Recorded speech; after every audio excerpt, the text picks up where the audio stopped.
Hey everyone, welcome to day 4 of 30 days of JavaScript challenge.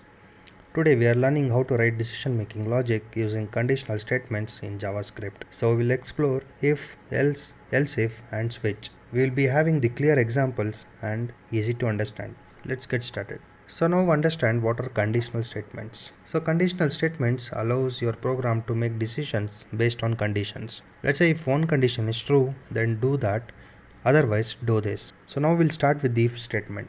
I will define one variable, let age equals to 18. If the age value is greater than equal to 18, then we will have to print a message you are an adult. So for that we have this if, and we can write age and combine the comparison operators, that is age greater than or equals to 18, and in the curly braces, so we say console dot log you are an adult. So let's see the output on browser. It says you are an adult. What if the value is less than 18, that is 17? So it does not print anything. So that's where else will come. For example, similar case, I will just add the else block and say console.log not young enough. So you are not young enough, that means you are not greater than or equal to 18. So we'll just go here and it says not young enough. If the condition is false, the else block will run instead. So this helps us to build two different outcomes. Next up, we will learn about if, else. So for that, I will define one variable, let marks equals to 72, and I will define the grade based on these marks. So there will be n number of grades.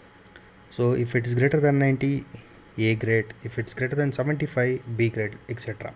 So we have to define all those conditions. So I have to say if marks greater than or equals to 90, then I will print console.log grade colon A if it is greater than 90.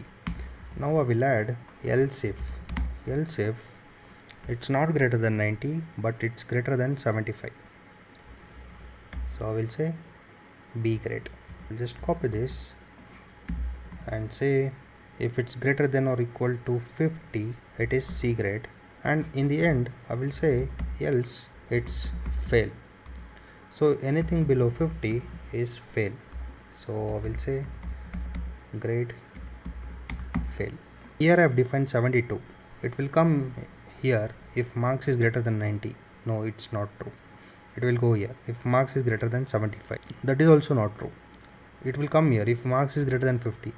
Yeah, it is true. So it will print grade C.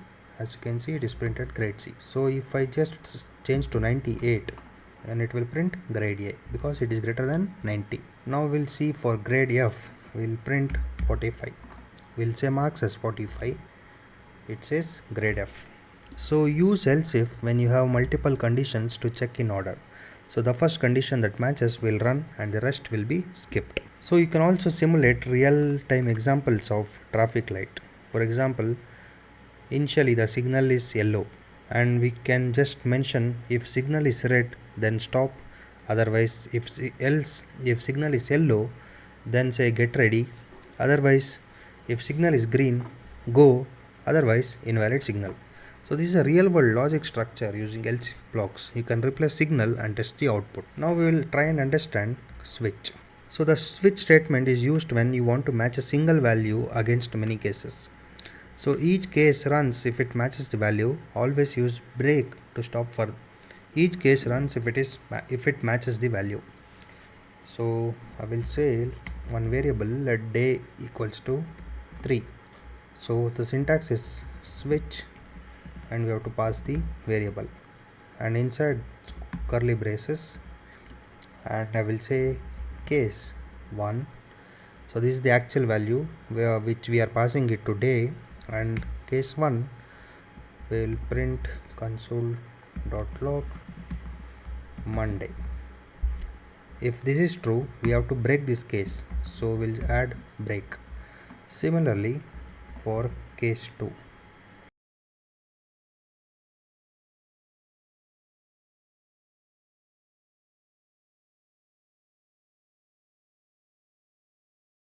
and at the end we'll add one default. If nothing is matching, so it will go to default block and it will say console.log invalid day. So now I have assigned to 3, so it should print Wednesday. So let's see. So it is being printed Wednesday. So let me give 6. Here I don't have 6, so it will say invalid day. So each case runs if it matches the value. So you have to use break to stop further case from executing. Tips and tricks here. So let's say I have one variable, let points equals to 90. Now I will say if points greater than equals to 90, and I have to print some console message. So here I don't need to add the curly braces like this. Instead I can directly print console.log points. So if I go on browser, it will print 90. So you can technically skip the curly braces if your block has only one line. So here I had only one line, so we can skip the curly braces. So but for clarity, especially as a beginner, we need to use the curly braces like this. So now let's recap what we learned today. So today we learned how to make decisions using JavaScript, using if else if, switch and logical combinations. So these are the core of writing logic in any JavaScript applications. If you like this video, hit that like button and subscribe for more JavaScript videos. See you in the next video. Till then, happy coding.